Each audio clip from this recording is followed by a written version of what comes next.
It started with a sound that froze the blood of everyone in the room. A wet, violent slap against the pristine white tiles. Tui. Inside the kitchen of L'Etoile d'Or, the most prestigious restaurant in Lyon, Chef Julien didn't just reject the dish. He spat it out. He wiped his mouth with a silk napkin, looked at the young Filipino line cook, and screamed a single word. Dior. Get out.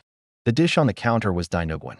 To Dante, it smelled like home, like mornings in Pampanga, rich with garlic and vinegar. But to Chef Julien, whose palate was insured for €2 million, it was mud. It was an insult to his 3 Michelin stars. Most people would have walked away in shame. Most would have cried. But Dante stood his ground. Because Dante knew a secret. He knew that this French chef, despite all his fame, was dying of boredom. And that bowl of mud was the only cure. But to understand why a line cook would dare to serve pig's blood to a French god, we have to go back to the beginning. When Dante arrived in France, he was invisible. He was the guy who peeled the carrots. The guy who scrubbed the burn marks off the copper pots until 3 a.m. He was a ghost. L'Etoile d'Or was a military operation. There was no creativity allowed for the lower ranks. You did what you were told. The menu was classic. Escoffier style. Heavy creams, butter, subtle herbs. It was perfect. And it was perfectly boring. The restaurant was losing money. The reviews were polite but unenthusiastic. The critics said the food lacked fire. Chef Julien felt the pressure. He was a man on the edge. He screamed at the suppliers. He threw plates. He was terrified of losing his 3rd star. And in his desperation, he announced the challenge. Once a month, the staff could present a dish. If it was good enough, it would go on the tasting menu. If it wasn't, you were ridiculed. Dante knew this was his only shot. He didn't want to cook adobo. Everyone knew adobo. He wanted to cook something that challenged the very definition of flavor. He knew the French prided themselves on nose-to-tail cooking, eating the offal, the organs, the parts others threw away. So he decided to beat them at their own game. He chose dinuguan. Chocolate meat, the foreigners called it. Pork blood stew. It was risky. It was dangerous. Visually, it looked like black mud. But the taste? The taste was a paradox.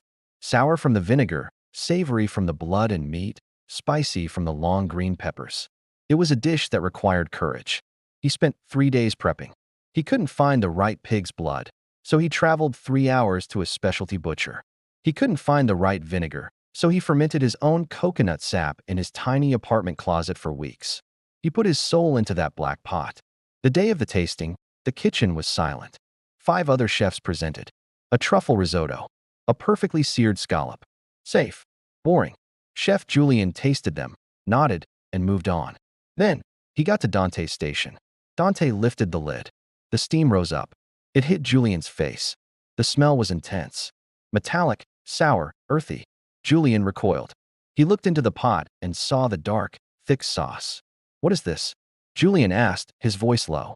It is dinuguan, chef, Dante said, his voice shaking but his hands steady.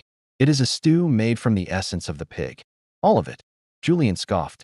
He dipped a silver spoon into the black mixture. He lifted it to his lips. The kitchen staff held their breath. Julien put the spoon in his mouth. He chewed once, twice, and then, the reaction. He gagged. He turned his head and spat the mouthful onto the spotless white tiles. Disgusting. Julien roared. You serve me mud?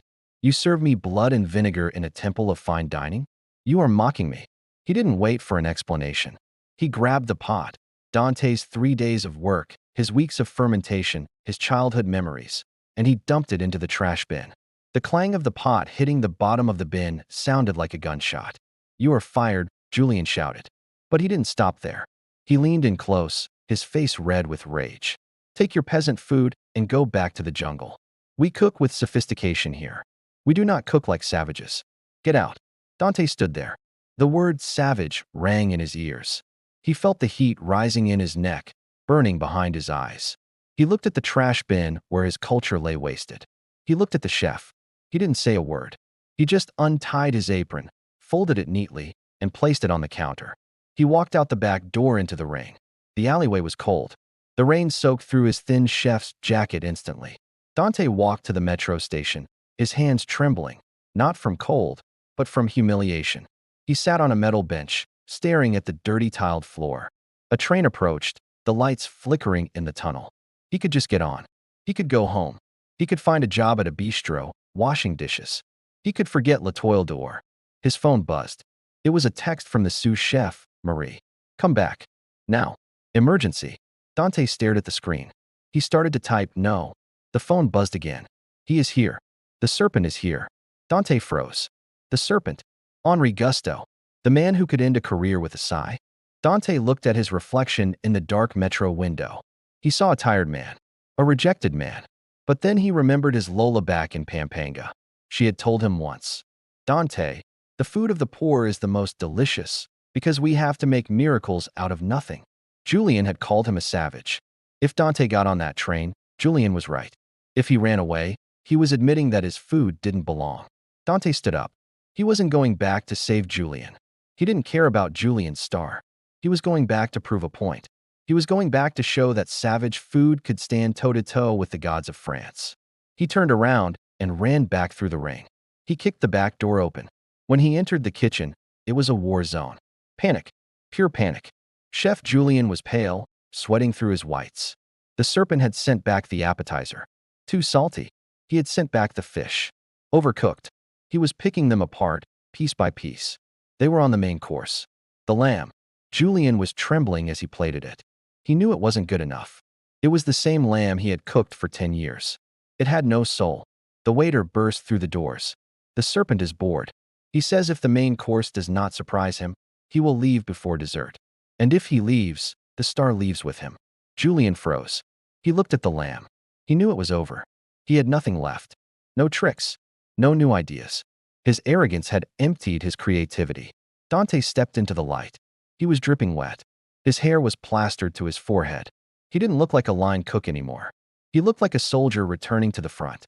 Let me cook, Dante said. His voice wasn't shaking this time. Julian looked up. Anger flashed in his eyes, but it was quickly strangled by desperation. You?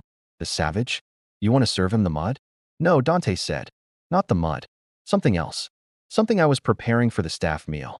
Give me the oxtail. Give me the peanut butter. Give me the shrimp paste. Shrimp paste? Julian looked horrified. Bagoong? In my kitchen? It smells like rotting fish. Do you want to lose your star? Dante asked, stepping into Julian's personal space. Or do you want to survive? The waiter looked at his watch. 5 minutes, chef. Julian looked at the lamb. Then he looked at Dante. He saw something in Dante's eyes he had never seen before. Authority. He stepped back. Cook, he whispered. But if he hates it, I will make sure you never work in Europe again. Dante didn't waste a second. He threw on a spare apron. He ran to the back burner. There was a pot there, simmering on low heat. He had started braising oxtail 6 hours ago, intending it for the staff dinner, a meal the other chefs had refused to eat because it wasn't French enough. It was perfect. The meat was already tender, trembling on the bone. He cranked the heat. He grabbed the jar of peanut butter, not the sweet American kind, but the raw, roasted peanut paste they used for desserts. He grabbed the annatto seeds for color. But the secret weapon was the bagoong, the shrimp paste, the thing Julian hated. Dante threw it into a pan with garlic and chilies. The smell hit the air instantly. Pungent. Aggressive. Julian gagged in the corner, covering his nose. It stinks. Julian hissed. He will vomit. Trust the process, Dante muttered. He sautéed the paste until the funk turned into a deep, savory umami balm. He caramelized it. He sweetened it slightly to balance the salt. He pulled the braised oxtail from the pot, searing it hard in the pan to get a crust. He made the sauce, thick, golden orange, smelling of roasted peanuts and earth. He plated it. A bone-in piece of oxtail, swimming in the gold sauce. Blanching bok choy for the crunch. And then, the final touch. A small, delicate quenelle of the spicy, sautéed shrimp paste right on top of the meat. It was Kare-Kare, but it was elevated. It was refined. It was ugly and beautiful at the same time. Service, Dante called out. The waiter looked at the plate. He looked at Julian. Julian closed his eyes and nodded. Take it. The kitchen went silent again. This silence was different. It was heavy. They waited. 5 minutes passed. 10. Julian was pacing. He was ready to blame Dante. He was ready to scream. The kitchen doors swung open. It was the waiter. He was empty-handed. Well? Julian asked. Did he spit it out? The waiter shook his head. He looked stunned. No, chef. He licked the bone. What? He picked up the bone with his hands. Chef. The serpent used his hands. He ate everything, the sauce, the vegetables, and he asked for bread to wipe the plate clean. Julian's jaw dropped. And Julian asked, "What did he say?" The waiter swallowed. He said he has tasted French technique for 40 years. But this? He said this tastes like a memory he never had. He wants to meet the chef. Julian straightened his jacket. He instinctively reached for his tall hat. "I will go." "No," the waiter said. "He wants to meet the chef who cooked this." He pointed at Dante. Julian looked at Dante. For the first time, he really saw him. He saw the wet hair, the street clothes, the tired eyes. He saw the talent he had tried to throw in the trash. "Go," Julian said softly. Dante walked into the dining room. The restaurant was quiet. The serpent, Henri Gusteau, was sitting alone at a corner table. He looked up. He saw Dante. He stood up. "You made this?" Gusteau asked, pointing at the clean plate. "Yes, chef," Dante said. "What is it?" "It is called Kare-Kare," Dante said. "It is a stew from the Philippines. It is oxtail and peanut." "And the condiment?" Gusteau asked. "The brown paste." It was electric. It woke me up. "It is bagoong," Dante said. "Fermented shrimp." Gusteau closed his eyes and smiled. "Fermented shrimp. Of course. The funk. The balance." It was brave. It was magnificent. Gusteau took a card from his pocket and slid it across the table. "I am writing my review tomorrow.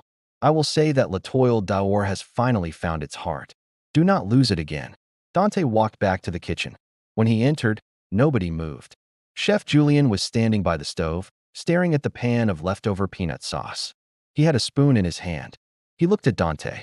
Then, slowly, he dipped the spoon into the sauce. He added a tiny bit of the shrimp paste. He ate it. He stood there for a long time. He didn't spit. He didn't gag. His eyes widened. He tasted the layers. The fat, the nuttiness, the sharp, salty punch of the shrimp. It was a flavor profile he had never understood, simply because he had never tried to. He put the spoon down. He walked over to Dante. The entire kitchen watched. Chef Julian, the tyrant, the god, bowed his head. "I apologize," Julian said. His voice was cracked. "I was wrong. I was arrogant." He looked up at Dante. "Teach me," he said. "What?" Dante asked. "Teach me how to make it," Julian said, his voice gaining urgency. "The ratio of the peanuts. The fermentation time of the shrimp. I need to know. I need to understand this flavor. Please, show me."